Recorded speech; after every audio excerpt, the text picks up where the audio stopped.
화웨이가 지금 30%까지 늘렸어요. 네네. NS를. 훨씬 더 얇아졌습니다. 그러니까 훨씬 더 얇아지고 우리는 한 번 접잖아요. 여러분 폴더블 폰. 여기는 두 번 접을 수 있습니다. 그래서 야. 종이로 치면은 옆으로 한 번 접고 왼쪽 방향으로 한 번 접고 오른쪽 방향으로 한 번 접고. 그리고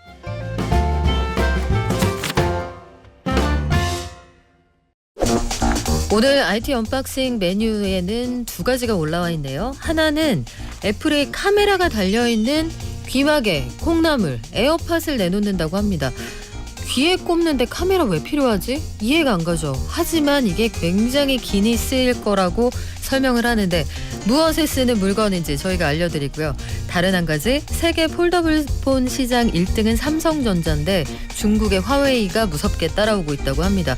둘이 순서 바뀌는 거 아니야? 이런 위기감이 있다고 하는데 지금 시장에서 돌아가고 있는 상황 미디어스피어 강정수 박사에게 들어보겠습니다. 안녕하세요. 안녕하세요. 강 박사님, 애플이 지난주에 카메라가 달려있는 에어팟을 내놓는다고 해서 월요일, 화요일 굉장히 이슈가 됐거든요. 근데 이어폰을 귀에 꽂아요. 그럼 여기 카메라가 달려있으면 저한테는 아무 쓸모 없는 거 아니에요? 왜 달아요? 그러니까 일반적으로 사진 찍는 카메라가 아니고요. 네. IR 카메라고 해서 적외선 카메라고요.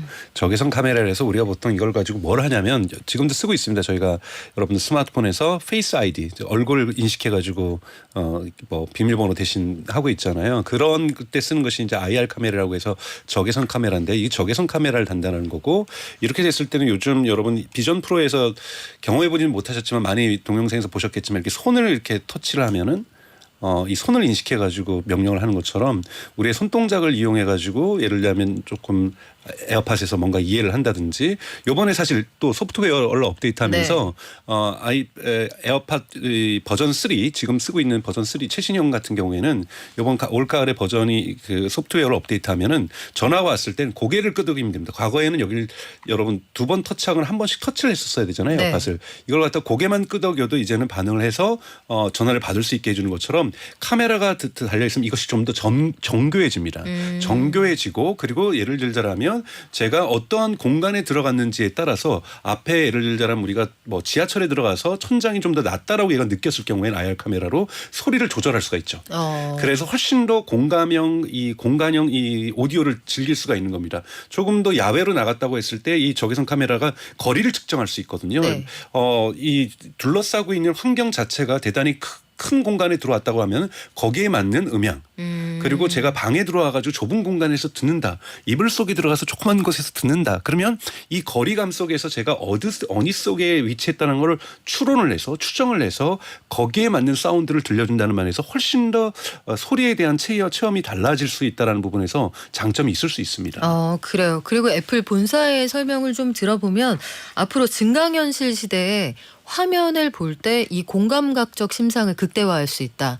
앞으로 볼 때 하고 내가 예. 오른쪽에 치우쳐서 볼 때 이어폰이 그쪽 방향을 보고 있구나 인식할 경우에는 네. 그쪽의 소리가 좀 더 크게 들린대요. 그러면 이쪽에 동물이 있으니까 이쪽 동물 소리가 좀 더 크게 들리는구나. 이 인식을 이어폰이 같이 해준다고 합니다. 근데 이거 생기고 나면은 9월에 나온다고 하는 아이폰 신작 더 잘 팔릴까요?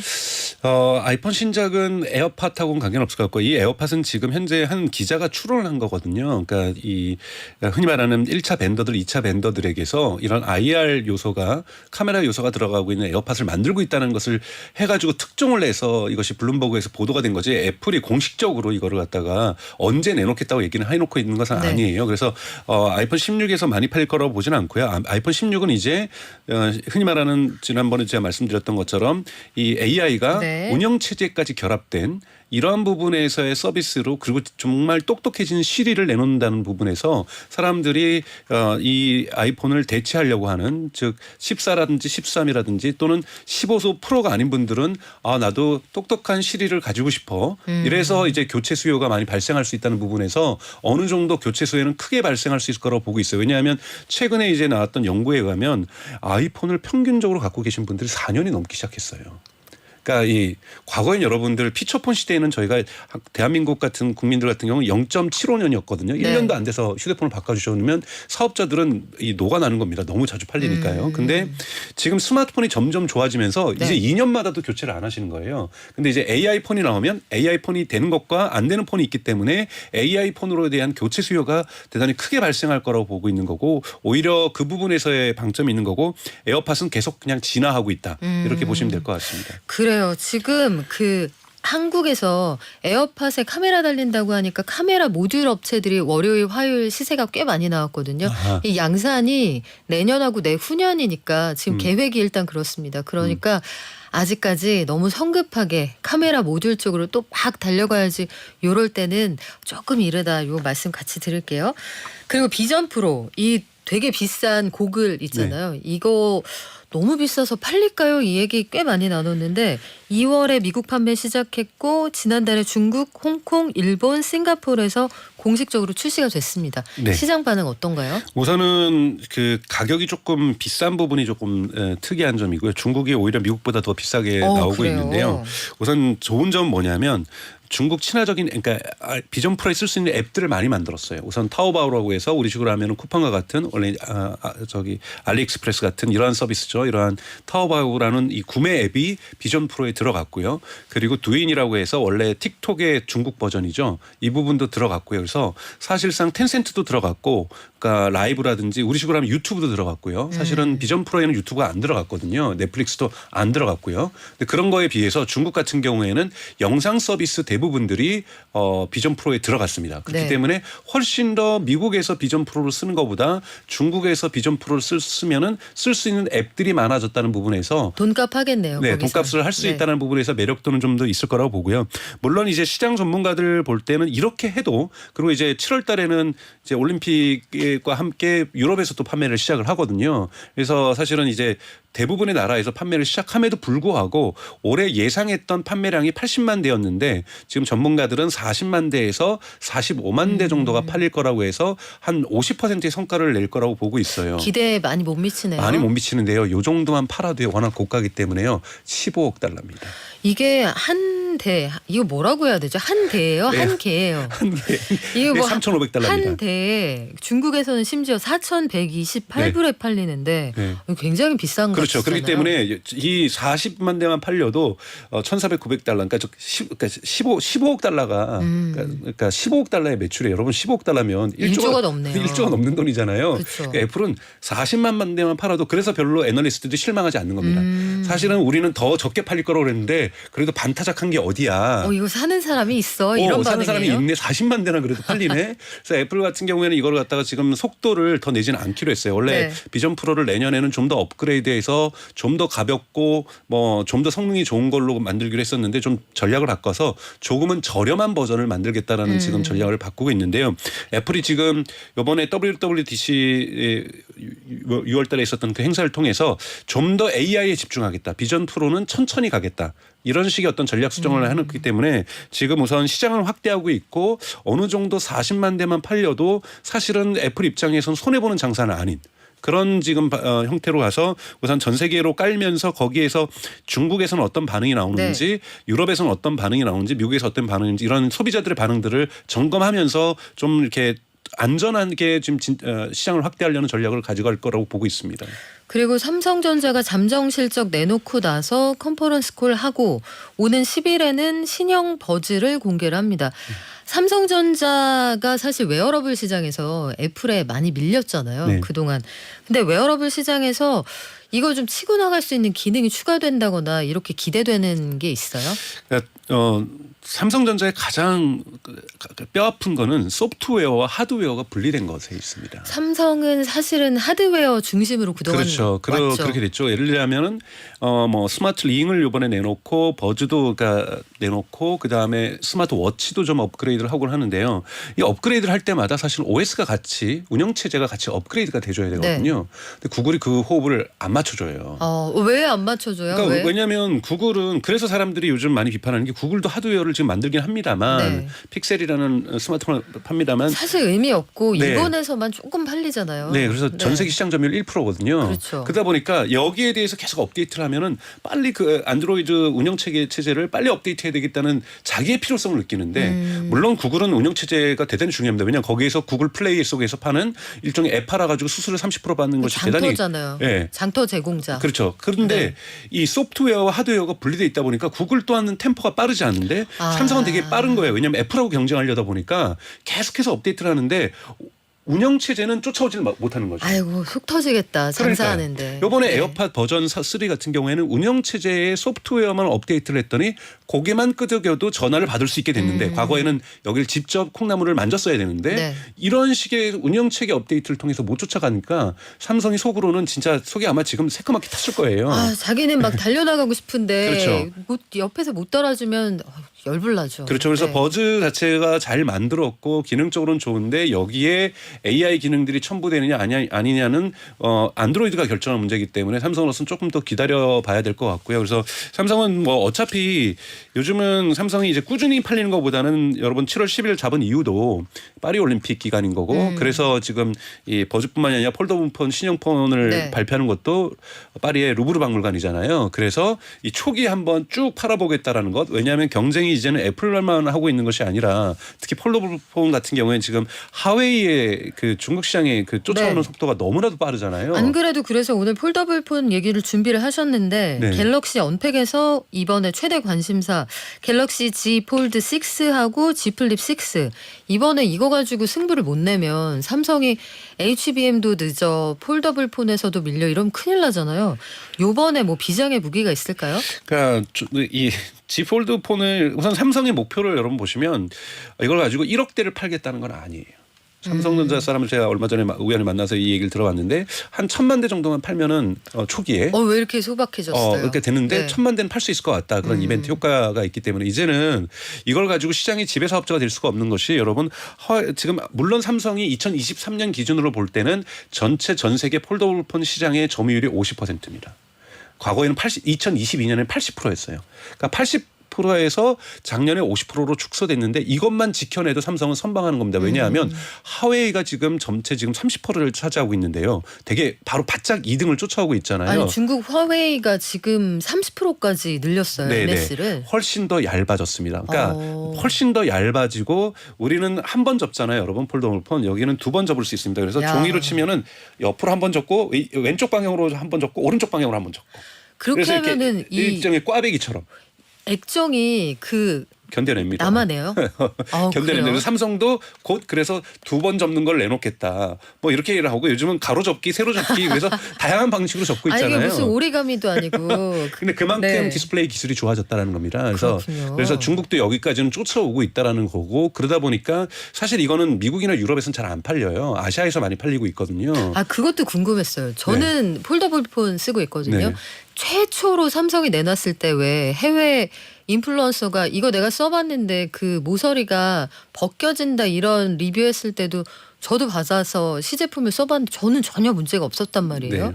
그래서 이 폴더블폰이 서양에서는 별로 인기가 없다고 하는데 이 네. 문화권 차이입니까? 문화 차이라고 볼 수가 있습니다. 그러니까 이런 디지털 기기에 대한 이 수용성 자체가 뭔가 변화하고 혁신하는 거에 대한 수용성은 사실 한국이나 중국이 대단히 높은 편이고요. 여기 같은 경우는 원래 쓰던 폼 그 자체, 형식 그 자체를 네. 좀 업그레이드 시켜주는 것에 아직 이걸 그러니까 기이하게 2번을 접어, 1번을 접어 이것이 과연 필요한가? 왜냐하면 그렇다고 해서 무게가 초반에는 가벼워졌던 건 아니거든요. 제일 처음에 시제품은 약간 무거웠어요. 네. 무게가 가벼워졌던 건 아니고 이제는 삼성전자도 이 폴더블폰의 무게를 낮추고 있고 하웨이도 무게를 계속해서 낮추고 있습니다만 접어서 더 좋은 것이 무엇이냐고 했을 때 그냥 이쁜 것 외에는 못 느꼈던 거죠. 이제 속에서 느낄 때는. 근데 이제 접어서 좋아지는 부분에 대해서 많이 느끼지 못하다 보니까 그런 현상들이 있었던 거고 뭔가 좀 남들과는 다르다는 느낌은 있었지만 이것이 성능을 향상시키지는 못했다라는 부분 무게를 만약에 차라리 그 접을 때 뭔가 반으로 줄어들었다는 느낌을 줬다라면 좀 달랐을 텐데 네. 그러지 못했던 것이 좀 서구에서는 판매가 부진했던 이유가 아닌가라고 추론을 하고 있습니다. 하지만 아시아에서는 특히 여러분 중국에서 인기가 있습니다. 이 폴더블폰. 그런데 삼성전자가 그나마 50%를 선방하고 있던 건 대단한 것은 한국 가운데 나머지 아시아 국가에서 지금 많이 장악을 하고 있다는 거고요. 중국은 지금 삼성전자가 힘을 못 쓰고 있으니까요. 그런 부분에서 중국에서 하웨이 폰이라든지 다양한 경쟁자들이 지금 현재 샤오미도 마찬가지고 폴더블 폰으로 지금 승부를 걸고 있고 폴더블 폰 시장이 중국을 중심으로 해서 커지고 있는 건 사실입니다. 이번에는 다리 두 번 꼬기 경쟁을 하고 있다. 네. 화웨이 폴더블 폰 지금 말씀하신 것처럼 일단 두 번 접을 수 있다는 건데 이쪽도 뭔가 따라올 거 아니에요? 이쪽은 앞으로 어떤 전략 쓸 것 같으세요? 삼성이요? 아니면 화웨이. 화웨이는 더 얇아지는 거, 가벼워지는 것을 지금 중점으로 기술 개발을 하고 있고 베젤이 얇아진다고요? 그렇죠. 왜냐하면 네. 뭔가 폴더블 폰을 접는다는 건 크기도 줄이지만 무게도 줄이고 싶은 어떤 기대감을 만들어내거든요. 그렇기 때문에 작아진다는 느낌을 만들기 때문에 하지만 켰을 때는 똑같은 화면을 본다는 거기 때문에 작아진다는 것은 무게가 줄어들어야 합니다. 그리고 또 하나는 폴더폰을 접었을 때 뭔가 옆에서 봤을 때는 참으로 두껍구나라는 느낌이 들거든요. 이 부분을 갖다가 접었더니 원래 안 접은 것만큼 얇아. 뭐 이런 느낌을 주는 것들이 되게 중요하기 때문에 이제 얇아지고 가벼워지는 쪽으로 전략을 갈 거고요. 저는 3번 꼬고 4번 꼬는 것을 꽈배기가 되는 것도 우리가 궁극의 목표가 아니기 때문에 네. 그것이 큰 의미를 갖지는 않는다라고 저는 생각이 들어요. 반만 접어도 가로 접기 지금 세로 접기 여러 가지가 나오고 있는데요. 우선은 하나의 접는 방식으로 해서 얇아지고 가벼워지는 것이 제일 중요하다고 보고 있습니다. 그러면서도 성능에 저하가 없는 것. 네. 자, 정수님 님이 저희가 진지하게 얘기하는 동안 오늘의 장원이네요. 핸드폰 이렇게 접다 핸드폰 가지고 하갈 만들겠어요. 학 좀 접어보셨구나. 하갈까지 가시면 이 오리가미 그 장인이신데 저는 사실 이 폴더블 폰이 소형 랩탑 같은 역할을 해서 거치하기 너무 좋고 보고 업무 볼 때도 도움이 많이 되거든요. 그렇다면 그쪽에 마케팅 포인트를 둬야겠군요. 자, 그러면 화웨이가 사실 여러 가지 사실 뭐 애국 소비의 그런 분위기도 그렇죠. 있었고 애플이 한동안 주춤한 사이에 시장 점유율을 늘린 것도 있었고 삼성전자가 반격을 준비하는 동안 화웨이 많이 컸는데 앞으로 구글이 삼성의 박자를 딱딱 맞춰줘야 삼성이 좀 더 치고 나갈 수 있다고 하셨잖아요. 근데 이 와중에 구글도 생성형 AI, 이 제미나이를 온디바이스 AI로 만들어서 우리도 폰 내놓을 거야 이렇게 준비를 하고 있어요. 네, 픽셀 라인이라고 해서요. 지금 사실은 애플한테 한 방 다들 먹었거든요. 애플이 이제 우리는 생성 AI에 뒤처지고 있는 건 사실이지만 우리가 챗GPT도 못 만들었고 클로드도 못 만들었고 제미나이 못 만들었지만 우리는 스마트폰에 들어가는 거대 언어 모델을 만들었어 하면서 보여줬던 것이 지난번에 있었던 WWDC 세계 개발자 대회에서 보여줬던 거거든요. 그래서 제가 여기에서 한번 말씀드렸지만 시리가 이제는 저의 정보를 읽어서 저의 배달의 민족에서 쿠팡 이츠에서 배달되고 있는 이 지금 시간이 15분 뒤에 도착하는지 이걸 읽어낼 수 있다고 말씀을 드렸잖아요. 이거를 삼성전자는 못합니다. 왜냐하면 이거는 운영체계에서 해줘야 되는 거거든요. 근데 구글도 이 기능을 가지고 있어요. 여러분들 갤럭시 24 쓰시는 분들은 서클 투 서치라는 것이 있습니다. 이렇게 동그라미를 치면은 그렇죠. 그 부분을 검색을 해주죠. 네. 이거 뭐냐면 화면을 읽는다는 거거든요. 이거는 사실은 애플에 쓰고 있는 페렛 UI라는 그런 것과 동일한 기술을 가지고 있기 때문에 충분히 구글도 운영체제 AI를 결합시킬 수 있고 이걸 해줘야 삼성도 그렇게 할 수 있거든요. 그래서 우선은 이번에 픽셀에서 새로운 버전은 운영체제의 AI가 얼마나 결합되는가가 중요한 것이지 제미나이가 탑재되는 것보다 더 중요한 건 운영체제 AI가 들어온다라는 거고 왜냐하면 지금 삼성이 갤럭시 24라든지 이번에 나오는 폴더블 폰 갤럭시 Z 폴드 6 같은 경우에는 그러니까 운영체제 외에서 작동하는 AI 기능인 거예요. 우리가 동시 통역을 해주고 그리고 말하는 걸 녹음을 해주고 이런 것들 지금 삼성전자에서 AI 폰이라고 하는 기능은 유감스럽게도 운영체제 바깥에서만 작동되고 있는 AI인 거고 삼성전자도 운영체제에서 작동되는 AI를 다 해줘야 됩니다. 그러면 어떻게 되냐면 저의 이메일을 요약을 해준다든지 문자 메시지를 다 요약을 해준다든지 네. 그리고 거기에서 그리는 그림들을 갖다가 제가 마음대로 다 그림도 여러 군데서 그릴 수 있다든지 그래서 AI 운영체계 내에서 모든 앱에서 제가 보이스로 컨트롤링하고 여기서 그림을 그릴 수 있고 여기서 뭐 생성을 할 수가 있고 이런 부분들이 가능하기 위해서는 진정한 의미에서 AI 폰이 되기 위해서는 운영체계에 된다는 거고 구글이 이번에 픽셀을 내놓는다는 건 어차피 구글은 시장 점유율이 1%밖에 안 되니까요. 그거 자체가 의미가 아니라 구글이 그걸 만들기 위해서 운영체제를 업그레이드를 할 거고 이렇게 되면 삼성도 이득을 보게 돼서 삼성도 2025년에는 애플과 준하는 수준의 AI 폰을 내놓을 수 있지 않을까라고 볼 수가 있습니다. 그래요. 이게 운영체제를 그러니까 남의 집에 새빵을 산다는 게 게 참 이게 서럽네요. 서러워요. 삼성 입장에서는 지금 그리고 오늘 삼성 관련해서 HBM 납품 소식 이거 어떻게 되는 건가요? 주가가 왔다 갔다 하네요. 아까 질문 반복적으로 올라왔는데 삼성전자 CTO가 HBM 관련해서 지금 엔비디아 납품 퀄리티 테스트가 순조롭게 진행되고 있다. 이게 납품이 되고 있다로 오역이 된 것 같아요. 그건 완전히 다른 거죠. 오전 장에서 SK 하이닉스 주가가 시세가 확 나오다가 이게 또 삼성으로 수급이 몰리고 그래서 주가가 지금 왔다 갔다 했던 겁니다. 5일 그 실적 발표하고 컨퍼런스 콜 보시면 그 이후에 자세한 상황 또 업데이트 할 수 있을 것 같네요. 자, 삼성, 화웨이, 구글, 뭐 애플 좋다고요. 이들이 이제 다 달려들어요. 스마트폰 시장. 한동안 우리 폰 안 바꾸고 이렇게 견뎠는데 앞으로 시장 그 전망 어떻습니까? 저는 그러니까 제2의 국면으로 스마트폰 시장이 접어들고 있다고 저는 보고 있습니다. 2차전이다. 그러니까 2차전이다. 그러니까 지금까지가 처음에 2007년부터 지금까지가 1기라고 한다라면 2025년부터 2기 스마트폰 시장이 저는 시작된다라고 보는 거고요. 정말로 달라질 겁니다. 왜냐하면 지금까지 쉴이나 빅스비는 정말로 똑똑하지 않았어요. 정말로 있으나 마나한 존재고 말기나 좀 잘 알아들었으면 기억 좋겠어요. 속에서 사라져 있었고 네. 항상 물으면 죄송합니다로 시작하고 그러니까 이러한 친구들이 정말로 인공지능에 날개를 달고 네. 저 대신에 앱에 있어서의 많은 기능을 수행해 주는 것 이런 부분들이 이루어진다라면 심지어는 엄마한테 20만 원만 너 이체해 줘. 이것이 네. 가능해지는 시대로 간다라면 충분하게 스마트폰이 달라지는 완전히 똑똑해지는 이런 AI와 날개를 다는 이런 시기이기 때문에 교체 수요가 발생할 수 있다. 네. 이런 부분에서 다른 시장이 전개될 거라고 보고 있습니다. 내년에 스마트폰 세계 2차 대전을 예고를 하셨어요. 진짜 어떻게 될지 궁금해지네요. 지금까지 미디어 스피어 강정수 박사였습니다. 고맙습니다. 고맙습니다.